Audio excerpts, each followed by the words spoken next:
Eu sou o Cacá Safiotti do canal Música Ideias e nós estamos hoje aqui dando continuidade nessa série que estamos convidando compositores, arranjadores, músicos.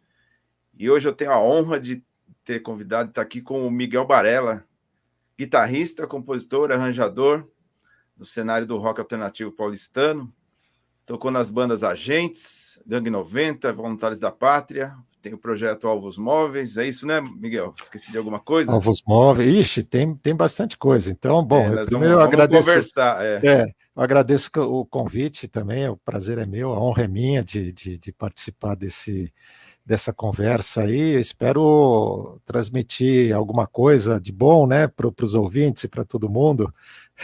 O Brasil acho que está precisando ouvir coisas boas, né? Hoje em dia a gente só ouve desgraça, mas vamos lá, estou aqui. Muito bom, legal. Miguel, eu queria que você começasse contando como é que você começou a tocar, assim, lá, a história lá de quando você pegou a primeira vez um instrumento na mão, como é que foi isso? Olha, eu vivia a bitomania, né? Então, os primeiros discos que eu tive foram discos dos Beatles, Help, essas coisas, né? E assisti a estreia do Help aqui no Brasil e eu achava o máximo tudo aquilo lá. Aí eu peguei um compensado e desenhei o que eu achava que era um baixo, coloquei uma tábua, né? E fiz um instrumento. Eu tenho até hoje, será que eu tenho? Não lembro, acho que eu tenho até hoje esse. Era um baixo, porque tinha 4 cordas, eu não sei porque que eu desenhei 4 cordas, simplesmente, e eu fiz ele para canhoto, por causa do Paul McCartney, né? Então eu ficava escutando o Help e na frente do espelho fazendo uma caquice ali, né? Dançando, sei lá, fazendo isso. E aí, obviamente, que apareceu um violão em casa, não lembro bem, acho que minha irmã ganhou o violão de presente, e a gente dividiu o violão, dividiu uma professora de música, mas era uma aula muito básica, assim, né? Era que a primeira de Sol maior, segunda de Mi menor, não dava nem o nome dos acordes direito, mas você aprendia a tocar umas músicas que tocava no rádio, tudo isso, né? Então esse foi o meu primeiro contato oficial com por aí que veio. Mas eu sempre gostei de música, tinha muito disco em casa, tinha uns discos esquisitos, tinha Ima Sumac, umas coisas desse tipo, e rádio e tal, né? Aí também tinha o pessoal da escola, né, do ginásio na época, que gostava de música, todo mundo queria tocar e não sei o que e tal. Ah, vamos fazer uma banda? Vamos, né? O que você vai tocar? Ah, eu vou aprender a tocar bateria. E você? Ah, eu vou aprender a tocar teclado. Então todo mundo ia aprender e de fato aprendeu, né, a tocar algum instrumento e a gente fez a primeira banda de escola, né? Isso década de 70, aí, sei lá, 73, 74, alguma coisa assim. Tá, e essa era a primeira banda, vocês tocavam covers, tocavam... A gente tocou, na época tinha festivais em colégio, né? Eu lembro da gente ter tocado num festival de um colégio chamado Santa Maria, uma música em inglês, e que foi super joia, foi bacana, né? Então a gente tocava essas coisas aí. Tinha um dos guitarristas, tinha na época eu tocava baixo, tinha 2 guitarristas que tocavam clássico muito bem, e um deles compunha, o cara gostava muito também de Beatles, dessas coisas, e aí a gente acabava tocando as coisas autorais dele em festinha de garagem mesmo, né? Nada além disso. Então essa foi a primeira banda. Qual era o nome dela? Ah, eu nem lembro. Não Eu lembro. acho que não tinha, eu acho que não tinha nem nome. Tá. Tá, mas o primeiro, depois a primeira aventura mais séria ainda, aí a gente já está falando final da década de 70, foi um trio com R.H. Jackson, esse produtor, o Jack, mais um que também a gente estudava na mesma escola, e mais um baterista que também estudava na mesma escola, né? E a gente começou a tocar música dos Dead Boys, Ramones, coisas assim. A gente se encantou com essa coisa punk, punk energética, né?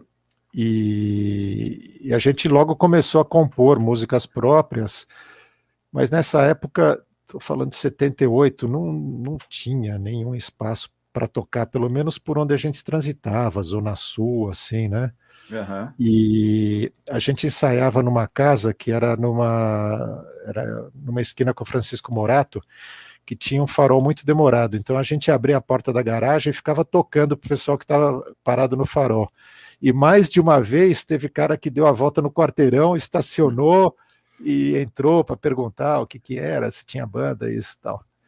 Pô, e isso E, é oi, contemporâneo ao AI-5, ao Resto de Nada, né? Quer dizer, por aí, por é um aí. registro também de mais uma banda punk aqui em São Paulo começando, né? Sim, inclusive o Matheus da Nada Nada Discos vai soltar um compacto com 4 músicas de ensaio dessa banda, chamava Ratos do Beco, inclusive, né? Legal. Os outros ratos, Aham. né? É, pré-ratos, né? Os Pré-ratos. primeiros ratos, né?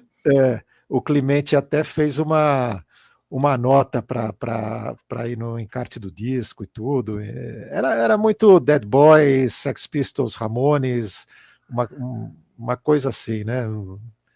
Nessa onda aí. Mas vocês nunca chegaram a conhecer, na época, o AI-5, o Resto de Nada, aquele Não, movimento não, que não, estava não, não, não. começando, vocês não sabiam. Não, a gente não tinha a menor ideia de que tinha Aham, mais gente fazendo alguma coisa parecida com isso, né? Nem aham. desconfiava, né? Porque às vezes você desconfia, você fala, não, deve ter gente fazendo, mas a gente nem desconfiava que podia ter, nem desconfiava. Quanto mais na ZL, assim, num mundo completamente diferente do que o mundo que a gente vivia em São Paulo, que era mais Zona Sul, né? Uhum. Então, esse foi o primeiro kick mesmo, assim. Falei, não, tá na hora. Agora chegou um tipo de música que eu gosto de tocar, que me diz alguma coisa, né? Depois disso veio o Agentes, né? Uhum. Já em 81. Você Que, esteve desde a primeira formação da gente, os 2 assim, eu compactos? sou, eu sou membro fundador do Agentes. Pô, Eu já conheci o Kodiak, né? De outros tempos. O uhum. Kodiak tinha passado uma temporada nos Estados Unidos e eu tinha a minha família, a minha ascendência espanhola tinha passado um tempo em Barcelona e viajei para Florença. Viajei, fui para Florença e Londres, apesar de não ter visto nenhuma banda, né? Assim, principalmente Londres foi uma semana onde não aconteceu nada, mas eu cheguei a ver anúncio de bandas, acho que só a energia me contaminou, né? Aham. Aí eu voltei para cá, eu falei, pô, tô afim, preciso procurar gente para formar uma banda mais punk, pós-punk, sei lá, o que quer que seja. Uhum. E alguém me comentou, o Kodiak voltou dos Estados Unidos aí, transformado, né? Falei, legal, vou conversar com ele. E passei na casa dele e a gente ficou horas conversando e ouvindo bandas novas, os discos que ele tinha trazido, os discos que eu tinha comprado, as ideias e tal. E isso foi talvez a primeira conversa de alguma coisa que depois virou Agentes, né? Uhum. Aí o Eduardo veio também de uma forma bem sui generis, né? O Giuseppe, que depois tocou no Voluntários da Pátria, que fez Ovos Móveis também junto comigo, ele estava jantando num restaurante que tinha na rua Padre João Manuel, e ele tinha voltado de um estúdio que ele estava gravando um trabalho mais. Era com um argentino, eles gostavam muito de Spinetta, desse tipo de rock argentino, né? E Uhum. estava com a guitarra lá do lado da mesa. Aí o Eduardo chegou, ninguém conhecia o Eduardo, né? Viu a guitarra, o Eduardo é um cara muito falante. Pô, a guitarra, que é? Fala, uma Gibson. Ele falou, eu tenho uma Les Paul também, não sei o quê, que tipo de música que você toca e tal. Aí o Eduardo falou, não, eu acabei de voltar de Londres, pô, eu assisti o Cure, assisti isso e aquilo. Tô a fim de formar uma banda. Aí o Giuseppe falou, eu sei quem você precisa encontrar. Aí ele promoveu o encontro, o Eduardo, eu e o Kodiak. Aí a gente conversou e achou que dava liga mesmo, e falou, vamos começar a ensaiar. E E a aí gente era o começou. Kodiak com teclado, você guitarra e o Eduardo guitarra também. É, No projeto original era para eu tocar baixo, mas na época eu estava sem baixo, mas tinha uma guitarra. Então, quando a gente marcou o ensaio, que foi na minha casa, eu peguei a guitarra e falei, não, vamos tocar guitarra, vamos fazer 2 guitarras, depois a gente vai atrás de baixista, né? E foi o que aconteceu. A gente começou ensaiando com ritmo eletrônico, depois a gente testou vários bateristas, aquela coisa. Na época era, você falava para um baterista, ó, toca mais, né? Mais reto, não precisa fazer uma virada para o compasso, não precisa ter 10 pratos. Houve o Ken, houve bandas desse tipo. Ninguém queria, né? Todo mundo queria ser um Billy Cobham. Até que o primeiro compacto, a gente gravou com um baterista que estava ensaiando com a gente e um outro baterista para gravar outra música que precisava de uma batida mais reta, assim, né? Que era Angra. E também um baixista que fez alguns ensaios e depois saiu. Então foi isso a gravação do primeiro compacto. E como é que eram as primeiras ideias musicais para compor esse primeiro material? Partia de quem? De que forma que isso evoluía? A velha e boa jam, né? Foi a velha e boa jam. Às vezes alguém trazia uma ideia, um pedaço, ó, tem uma ideia, e você colocava um compasso lá, vai, aspas, riff, ou senão você estava na jam, a gente gravava tudo com cassete e depois escutava, isso aqui ficou legal, vamos desenvolver. Aquela tentativa e erro musical. Algumas músicas, como por exemplo, Agentes, o Eduardo trouxe praticamente composta, teve uma segunda parte depois que ele fez junto com o Kodiak. Angra, eu trouxe ela praticamente pronta, depois a gente ajustou algumas coisas assim, mas a maioria das músicas saiu como criação coletiva mesmo. Angra é instrumental, não é? Não, tanto não. Angra e Agentes, as duas têm letra, né? Tá, eu tô fazendo uma pequena confusão aqui. Pode falar. Diga. Não. Diga, porque senão começa a falar e não paro mais, né? E aí, mais ou menos nesse período que você acaba se encontrando com o Júlio Barroso. Júlio Barroso, exatamente. A gente já tinha gravado o primeiro compacto, já tinha feito uma distribuição muito precária. E a Gangue eu tinha ouvido falar da Gangue, mas não conhecia a música deles, e eles estavam em temporada no Lira Paulistana. Aí eu fui assistir, né? Na época a gente andava com as roupas New Wave, né? Vestido a caráter, fazia parte do ritual. E acabou o show, o Lira Paulistana tinha um saguão, assim, tinha um bar lá, tinha bebida, alguma coisa. E eu fiquei lá conversando, não sei com quem.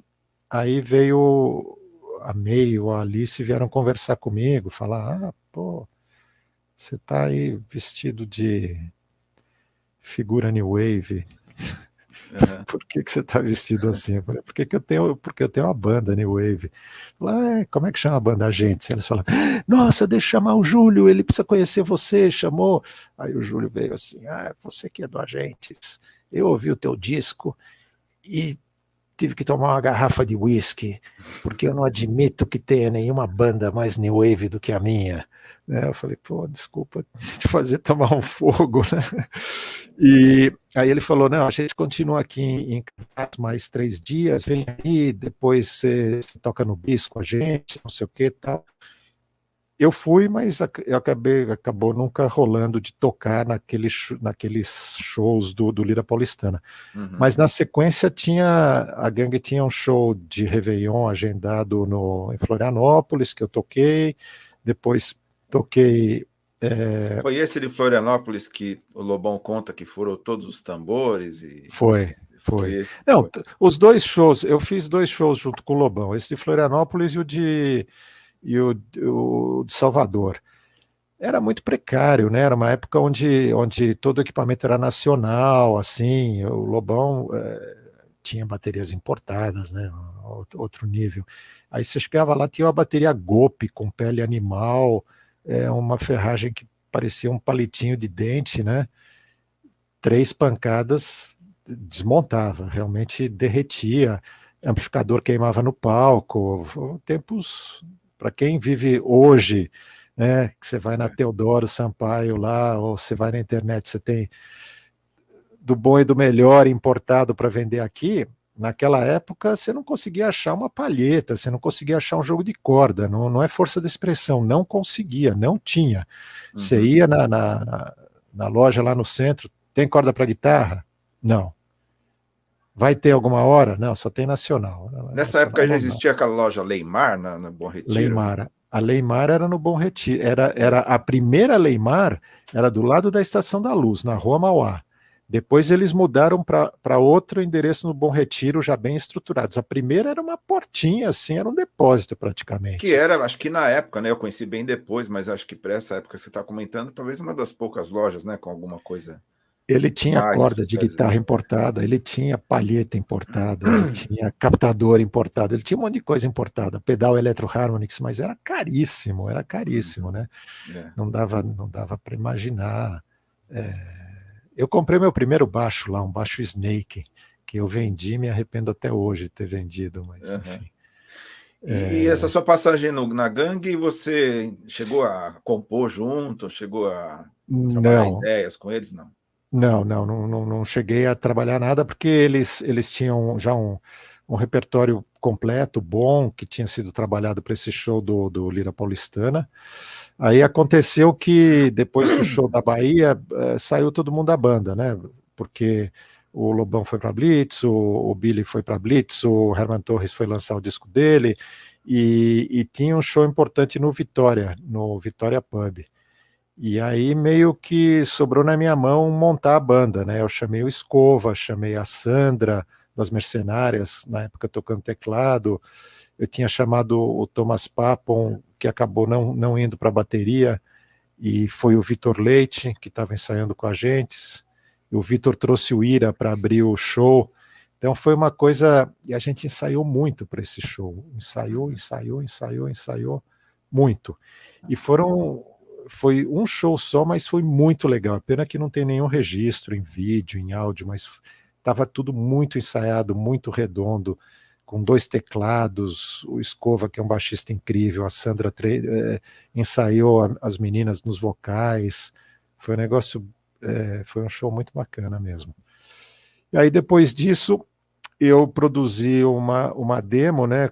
Fiz a produção da demo, que recentemente foi lançada também pela Nada Nada Discos, junto com o livro do Yorni sobre a Alice. E foi com essa fita demo que eles conseguiram o contrato na RCA. Mas aí a gente já tinha gravado o segundo compacto com Agentes também, eu já tinha começado Voluntários da Pátria, e eu estava mais interessado em levar o Voluntários da Pátria adiante do que gravar com a gangue e tal, assim. E até porque quando eles entraram na RCA, o repertório foi bem alterado, né, para ficar uma coisa um pouco mais vendável para o público. Não vou falar comercial, mas tem que dar resultado, né? Não adianta ser... Mas quando você conheceu, eles já tinham feito o Perdido na Selva, né? Já do festival e o compacto, né? Já tinha feito tudo isso. Que foi aquela primeira formação com Guilherme Arantes, com o pessoal do Rádio Táxi. E aí você começou já estava montando o Voluntários, né? Já com... E no Voluntário já era lógico, né, uma outra linha de composição, de abordagem. Era outro mundo, né? Quer dizer, eu tinha conhecido o Thomas, ele chegou a fazer um ensaio com Agentes, que a gente gostou demais, mas o Thomas, na época, ele estava assim, ele não sabia se ele já ia morar fora do Brasil, então ele foi para a Alemanha para tentar um mestrado lá, não rolou, ele voltou, e nessas idas e vindas, algumas coisas que a gente queria fazer juntos não aconteceram. E numa volta dele, a gente começou a ensaiar no que virou Voluntários da Pátria, né? E a gente estava muito bem alinhado com ideias, com estética e tudo mais, né? Aí a gente começou a ensaiar junto com o Minhoca, eu convidei o Maurício, que na época tocava no Ultraje, né? O baixista. Aí veio o Guilherme Snardi, a gente fez alguns shows com o Maurício também, fez show no Rio, fez show aqui no Carbono 14, mas tudo uma coisa muito, muito atribulada, assim, sem muita, né, bem começo de banda, todo mundo querendo se conhecer, cada um querendo puxar a coisa para um lado. Aí o Guilherme saiu, o Maurício saiu por causa que o traje já estava começando a estourar, e o Minhoca saiu também para fazer outro projeto com Alex Antunes, o número 2. Aí eu chamei o Giuseppe, que já era meu amigo de longa data, guitarrista, e o Nazi trouxe o Gaspa, né? O Thomas sugeriu o Nazi para cantar. A gente fez um ensaio com ele já trouxe o Gaspa junto, porque sabia que precisava de baixista, e deu super certo, né? Funcionou super bem. Aí a gente começou a compor músicas novas, depurar o repertório, melhorar os arranjos, né? Passando aquela flanela, aquele cotonete, deixando a coisa pronta para gravar. E entramos em estúdio em 1984, junho de 84, para gravar o LP Voluntários da Pátria, que saiu em 7 de setembro de 84. O processo eram as jams também, para compor? Alguém, como é que funcionava as ideias de composição, arranjo? Tinha muita jam. Aliás, assim, as linhas de vocais tinham sobrado ainda do Snardi, ou o Nazi contribuiu com coisas novas? O Nazi contribuiu. As linhas de vocal que o Snardi faziam eram do Thomas. O Thomas vinha com a letra e já pensando numa melodia. Exatamente. Às vezes o Thomas vinha com uma linha de baixo, uma letra e uma melodia, a gente vestia aquilo lá, né? Mas também tinha muita coisa assim, a forma final da música vinha de ensaio e de tocar ao vivo, né? Você ensaiava em cima de uma ideia, fechava aquilo, aí tocava ao vivo e não deu certo, não funcionou, porque ficou esquisito demais, ou porque a gente quis dar um passo maior que a perna e não deu certo, e não sei o quê. Isso eu até quero entrar num gancho aqui, né? Esse tipo de coisa, na época era muito comum fazer.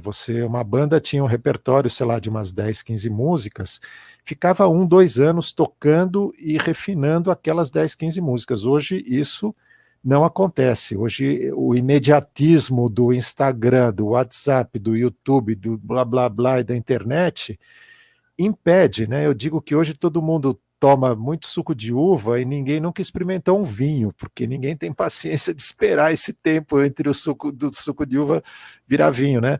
É aquela coisa descarte. Eu quero, qual é que é a banda desta semana? Porque a da semana passada eu já ouvi 5 segundos de vídeo e para mim tá bom, já conheci a banda através disso, né? Eu estava hoje olhando uns relatórios aí de impulsionamento de vídeo em Instagram e YouTube, sei lá, tinha qualquer coisa como 5.000 alcances, ou seja, 5.000 pessoas clicaram naquele vídeo. O tempo médio que eles ficaram assistindo aquele vídeo era 5 segundos. Sim. Ó como é que é a atenção das pessoas hoje. É 5 segundos.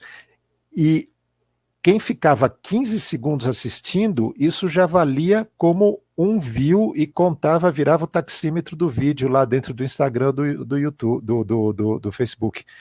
Então é uma loucura. Imagina, a gente achava, né, começou com o progressivo, com aquelas músicas de 20 minutos. Depois passou para músicas de 5 minutos. Aí veio a música para o rádio, que precisava ter 3 minutos e meio. E hoje a música tem que ter 15 segundos, porque ninguém vê mais do que 15 segundos. 15 segundos é o tempo que o Instagram entende como posso subir um contador no view desse vídeo. Eu já vi até o Liminha comentando que hoje isso interfere até na produção de alguma coisa. Claro. Os primeiros segundos da música são tão importantes que quer dizer, interfere até no arranjo, interfere na composição, porque a pessoa não tem tempo de desenvolver uma ideia, porque o ouvinte médio hoje não tem paciência para, né, Ele quer que entre a letra logo, que entre cantando logo, senão ele vai abandonar aquilo rápido, né? Exatamente. A gente, depois vou chegar na minha banda atual, no Blue Beast, a gente lançou um EP agora, tem uma música com arranjo de sax super legal.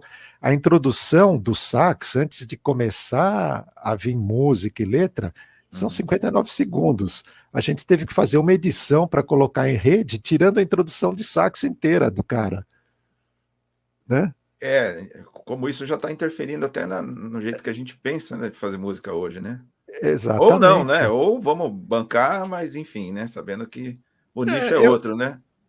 Não, eu acho que você tem que pensar. A gente pode pular da Gangue 90, do Voluntários da Pátria para 2016, ou você quer passar por mais umas etapas aí? Vamos tentar seguir a pauta aqui, a gente chega lá. Tá, mas tá enfim, bom. Eu queria te perguntar mais uma coisa. Aqui no livro do Ricardo Alexandre, né, o Dias de Luta, ele tem uma hora que ele fala sobre Voluntários da Pátria com as suas guitarras gêmeas mais decupadas. O que é isso? Eu não entendi bem o que ele quis dizer ali. Eu vou dar um outro exemplo. Tem uma música aqui do disco que chama Verdades e Mentiras. A frase é tarararã, tararã, tarararã, tararã. É isso aqui, a frase da guitarra. Uhum. O Nazi, ele cantou essa música com a banda dele na época que ele ficou em carreira solo. E o tecladista, né, ele tocava a frase da forma como eu cantei muito mal. Quando ele me viu tocar, ele falou, uai, você só tocou metade da frase? Eu falei, não, a minha parte é só metade, a outra metade é da outra guitarra. Ele falou, pô, eu sempre achei que você tocava essa frase inteira. Então isso, assim, as bandas que abusaram desse tipo de estética com as guitarras, vou dizer que o King Crimson na fase Discipline, tem um disco instrumental do Fripp Summers, o primeiro disco, o Television, obviamente, e o XTC. Eles trabalhavam muito com essa coisa de guitarras complementares, né? Sim. É tipo uma pergunta e resposta, mas Exatamente. Nem chega a ser uma pergunta e resposta, é tipo, eu faço um pedacinho e você já completa, né? E o Giuseppe e eu, a gente, assim, estava encantado com esse tipo de coisa. Tanto é que a gente fazia muito ensaio só nós dois, do voluntário, só para trabalhar essas partes de guitarras completamente que elas têm que somar, que senão não, né? Aquela coisa, uma guitarra está assim, outra está assim, e você está enxergando o xadrez, né? Mas não existe o xadrez, é porque uma está vindo para cá e outra está indo para lá. Não sei se eu me expliquei bem, mas é o melhor jeito que eu consigo me explicar, né? Deu para entender claramente. Não é uma questão, não necessariamente de uma harmonia e outra melodia se complementando, né? Às vezes são duas melodias, né? Exatamente. Ou como no XTC, naquela Nigel, que tem uma guitarra base, mas depois tem um riff que a questão do tempo não tem uma coisa meio tercinada com outra coisa meio binária, dando um choque ali, mas elas conversam super bem, né? Tem um outro disco de outra era, né, da era mais fusion, do Weather Report, um disco que chama Sweet Nighter. Assim, tá todo mundo solando e ninguém tá solando. Se você quiser ouvir com ouvido de percepção de harmonia, você consegue entender uma harmonia claramente. Se você quiser ouvir com ouvido de tá todo mundo solando, mas está tudo funcionando direitinho, você consegue pescar esses elementos como solo. Até tem, não, se a gente perceber no Clube da Esquina, as guitarras têm um pouco dessas conversas também, né? Para um outro lado, mas também tem, né? Não é aquele tipo padrão de guitarra fazendo, né, um acompanhamento harmônico, não. É uma conversa de solos, né? As coisas, né? O Nelson Ângelo tinha uma guitarra assim, né? No Clube da Esquina, né? Não o Toninho Horta, né? Que é o rei da harmonia. Mas conta pra gente. Aí, Voluntários, me conta a sequência aí. Bom, aí Voluntários, a gente lançou o disco, o Thomas foi fazer o Fellini, o Gasp, o Nazi, o Ira também já estava assinando com a Warner para gravar LP, desmontou a banda. E a gente remontou com o Edson, o Akira e o Paulo Horácio. E aí ficou que a gente também acabou se envolvendo muito com a Akira S, né, tocando em show ao vivo, tocando no disco, tocando na música Sobre as Pernas e tal. E ficou um negócio assim. Aí, já final da década de 80, meio essa primeira geração já estava. Quem tinha que se consolidar já tinha se consolidado, quem não ia para lugar nenhum também não foi para lugar nenhum, as peças já estavam, o tabuleiro já estava todo arranjado, né? E eu, em 87, eu fui fazer um seminário com o Robert Fripp, chamado Guitarcraft. E é uma coisa super interessante para quem curte essas guitarras assim, as coisas do Fripp e tal e qual. E voltei e falei com o Giuseppe, falei, cara, puta, isso aqui me abriu uma super cabeça aí, a gente precisa, vamos seguir tocando, vamos fazer algumas coisas, enfim. Conta mais assim em detalhes, o que era? Era trabalhando com elementos, com os compassos ímpares, com escalas não tonais, como é que era o negócio? Não, ele foca... primeiro ele muda a afinação do violão, né? Então, meio que passa a régua e todo mundo volta para estaca zero, né? A menos de alguns caras daqueles iluminados que não estão preocupados se é violão, cavaquinho, não sei o que, o cara tem a música tão entranhada nele que qualquer coisa sai música, mas são poucos esses, e eu não me incluo nessa categoria, né? Aí tem toda uma parte de técnica, né, de como você tocar relaxado, e as coisas são muito complexas, muita polirritmia, mas ele não falava de escalas, disso, aquilo, né?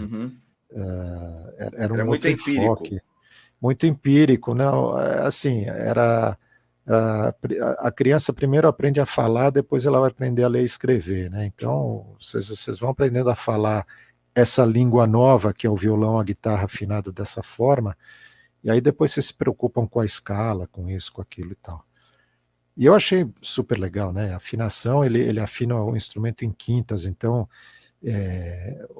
o violão ganha uma oitava na tessitura dele, né? Então fica muito legal. Baixa, o Mi baixa para Dó e a última corda, sei lá, não lembro qual é que é a nota mais aguda que dá. Aí eu cheguei aqui, o Giuseppe afinou o violão dele desse jeito, a gente começou a tocar juntos e começou a compor, compunha tudo em cassete, num porta-estúdio, e uma hora a gente achou que dava para gravar um CD, o primeiro CD do Alvos Móveis, né?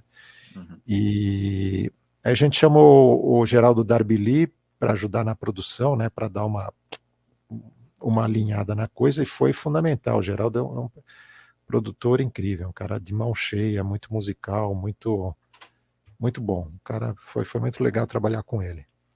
A gente fez o primeiro Alvos Móveis, e aí o Giuseppe mudou para a Europa. Aí eu fiquei meio pendurado, assim, bom, e agora? Tô sem bandas, tô sem nada, né? Fazia uma coisinha aqui, uma coisinha lá, toquei num disco compilação chamado Enquanto Isso, toquei com o Nazi, toquei com Ira, gravei alguma coisa com Ira também, e em 92 acabei tocando numa peça de teatro ao vivo que chamava Paraíso Perdido, na Igreja Santa Ifigênia, né? Era uma peça que ia ficar em cartaz 3 meses e ficou 2 anos, né? Então, de quarta a domingo era o meu trabalho de músico lá. Aí lá eu conheci a Magda Pucci, com quem eu casei e estou casado até hoje, que estava começando a montar o grupo dela, que é o Mauaca, que é um grupo de world music, de pesquisa. Ela se especializou em música indígena brasileira. Eu fiquei um bom tempo apoiando o nascimento do Mauaca, né? Ajudei a gravar o primeiro disco, operava o som ao vivo e tudo isso aí, né? Aí, mais ou menos perto do final do século, eu comecei a a me interessar por improvisação livre e tal. Uhum. Aí entrei num duo que chamava LCD e virou um trio com o Paulo Beto e Eloy.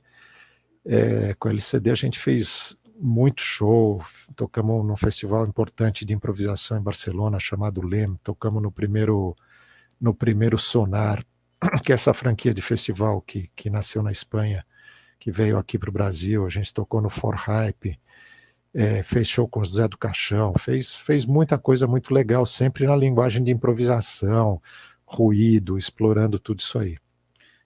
Tem a ver assim com uma cena de música eletroacústica, mais para música erudita? Não, até tem, né? Claro, você consegue fazer um paralelo, mas Uhum. é menos teórica, vamos dizer assim, né? Uhum.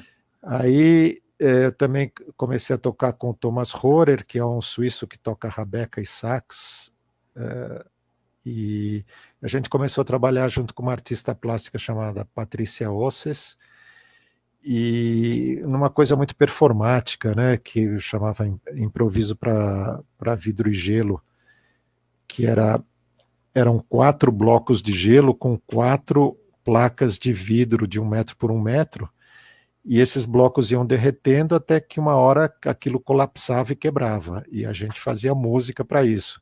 Aí fez música para filmes dela, para um monte de coisa assim. Também foi um tempo de bem improvisação, bem abstrato, assim, e também nessa época, junto com o Thomas, acabei tocando com o Rob Mazurek, que é um cara de Chicago, lá ligado ao New Rock, post-rock, né, como é que chama, do Tortoise, toda essa cena de Chicago. A gente chegou a gravar um CD duplo, né, e assim foi andando até chegar em 2010. 2010 eu fui junto com o Mauaca para a China, para a Expo Xangai. E o Mauaca foi contratado para fazer 24 shows lá na Expo. E foi uma experiência incrível. Eu acabei conhecendo músicos chineses da cena de noise e improvisação. Aí no segundo semestre eu voltei para Xangai e me apresentei com um guitarrista chinês e mais uma improvisadora que usava laptop. A gente fez um show. Depois eu acabei voltando outras vezes, acabei tocando 3 vezes junto com essa mesma turma, né? Uhum. E quem é o mestre, o organizador de tudo isso é um cara que chama Junkie, e ele tem um grupo que chama Torturing Nurse, né? A enfermeira da tortura. Quem tiver curiosidade de procurar isso no YouTube, é um hash noise brutal, violento, alto, 120 decibéis, um negócio assim, brutal. E aí a última vez que eu toquei lá, eu toquei solo, né? Toquei num festival também de noise, que era 12 horas seguidas de improvisação em noise, e que também foi muito legal, muito interessante. Você se apoia assim na improvisação a questão de um suporte imagético, poemas? Como é que você constrói, como essa questão do gelo, né? Como é que você relaciona essa questão toda para fazer música? Muita gente diz que as coisas que eu faço de improvisação e depois com o Blue Beast, que a gente vai chegar lá, né, que é já 2014, diz que é muito visual a minha música, né? Então eu gosto muito da arte surrealista e gosto muito da sensação que você tem, por exemplo, quando você vai dar uma cochilada durante o dia, que tem um momento assim que você não está nem muito acordado, nem muito dormindo, que os ruídos, um cachorro latindo, um ruído dentro de casa, alguma coisa, toma uma dimensão meio, você não sabe, ouvir isso, não ouvir, fica tudo num limbo assim, né? Então, eu acho essa sensação incrível, e eu procuro trazer um pouco disso quando eu estou fazendo as coisas de improvisação, né? Então, eu trabalho muito com delays e delays longos, né? Às vezes 15 segundos, 20 segundos, então uma coisa fica se repetindo. Ela é repetitiva, mas não no sentido minimalista, que é muito repetitiva, como num compasso tim, tim, tim, tim, tim. Ela é repetitiva num ciclo suficientemente longo para aquilo virar uma lembrança. Não sei se eu estou me explicando bem, né? Entendi. No minimalismo é um ostinato que te faz meio que sincronizar com aquilo. Nesse caso, você tem uma amostra que dura bastante, aí a repetição é mais demorada, e aí vira quase que um pequeno riff, né? Digamos assim. É mais uma lembrança, tipo, Isso. Você vai ouvir de novo e falar, eu ouvi isso, e como o que está por baixo, as outras coisas que estão acontecendo são diferentes, você tem a sensação que talvez você não tenha ouvido, né? Entendeu? Sei. Porque na próxima repetição tem outros elementos que não são iguais da primeira vez. Exatamente. Então, eu gosto de trabalhar muito nesse,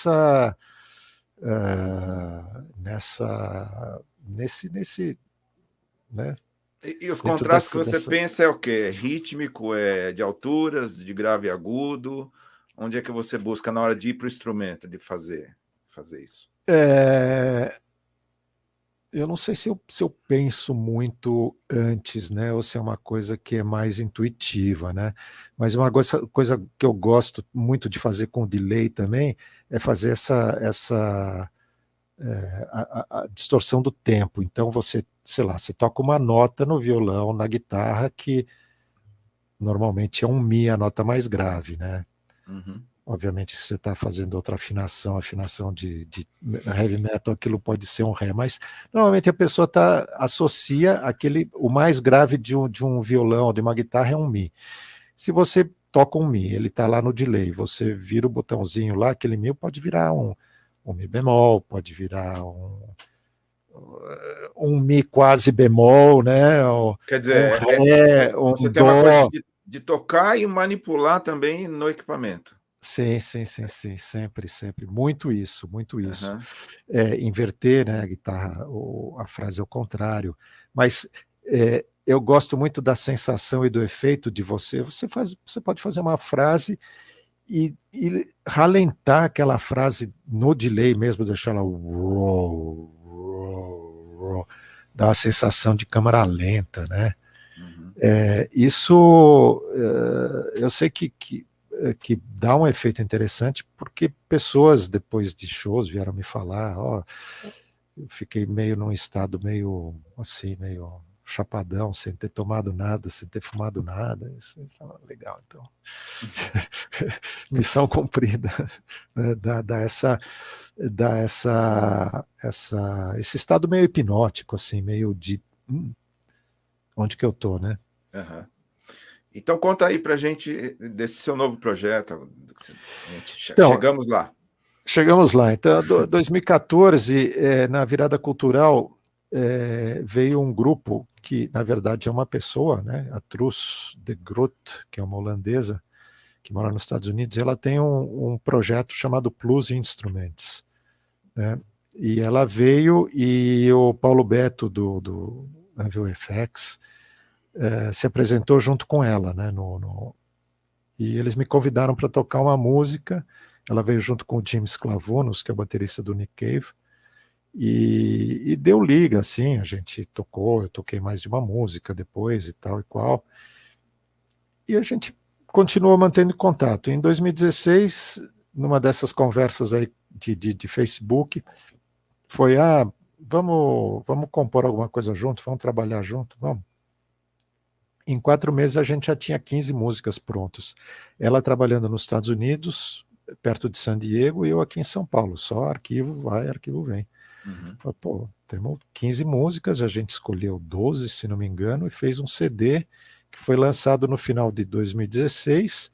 Em 2017, ela veio para o Brasil, a gente fez 2 shows, um no Sesc em Ribeirão Preto e um no Sesc Pompeia, para lançar esse disco, né? Foram shows legais, ficou todo mundo bem animado. E aí a gente continuou compondo, né? E em fevereiro, uma semana antes do carnaval do ano passado, a gente lançou o segundo CD, físico, né? O primeiro também é físico. E eu comecei a negociar shows aqui, de lançamento e tal, aí veio a pandemia e derrubou todo mundo, né? Acabou a festa, não vai ter show. E a gente continuou compondo, né? E a gente fez lá os singles da quarentena, né? Foram 8 singles.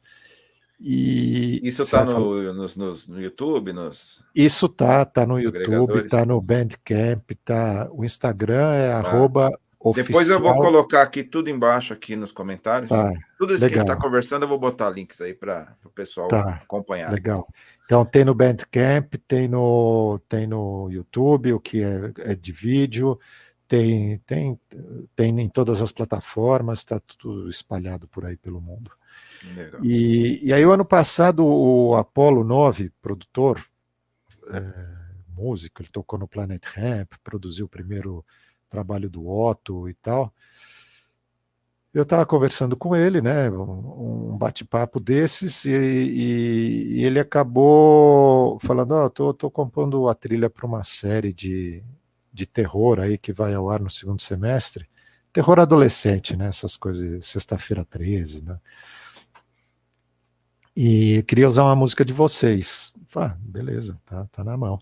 Aí ele pegou uma música e fez um remix, né, para essa série, e gostou, falou, cara, achei demais o trabalho de vocês e tal, e a voz da Truz, isso, aquilo, vamos ver se a gente consegue fazer mais alguma coisa juntos e tal. Bom, isso evoluiu e virou um EP, né? Ele foi coprodutor de um EP, tocou teclado numa música, mas dando uma direcionada, porque a gente estava com 2 músicas que, assim, se você olhar friamente para o resto do repertório do Blue Beast, fala, não, são 2 baladas, não tem nada a ver com o que vocês fazem.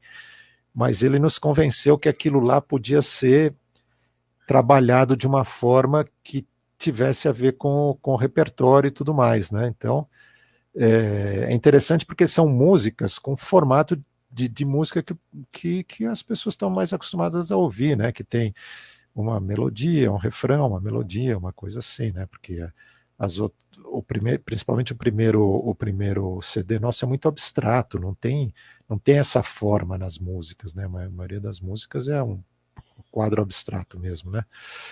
E a gente lançou como EP virtual aí, esse que está tendo uma boa, por isso que eu estava falando das métricas de Instagram e não sei o quê, porque começou a ter muito mais view do que a gente costuma ter, né? Uma reação bem mais de um público grande mesmo, assim, gostando dos vídeos. E esse é o ponto que a gente está, né?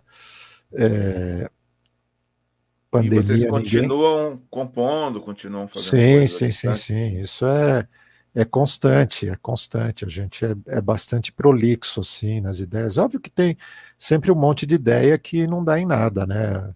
Eu mando alguma coisa para ela, ela mexe um pouco, abandona, ela manda alguma coisa para mim, mexe um pouco, abandona. Às vezes alguma música que ficou abandonada durante 2, 3 meses, você ouve lá no HD do computador e fala, pô, que isso aqui está esquecido aqui? Isso aqui é legal, deixa eu continuar, né?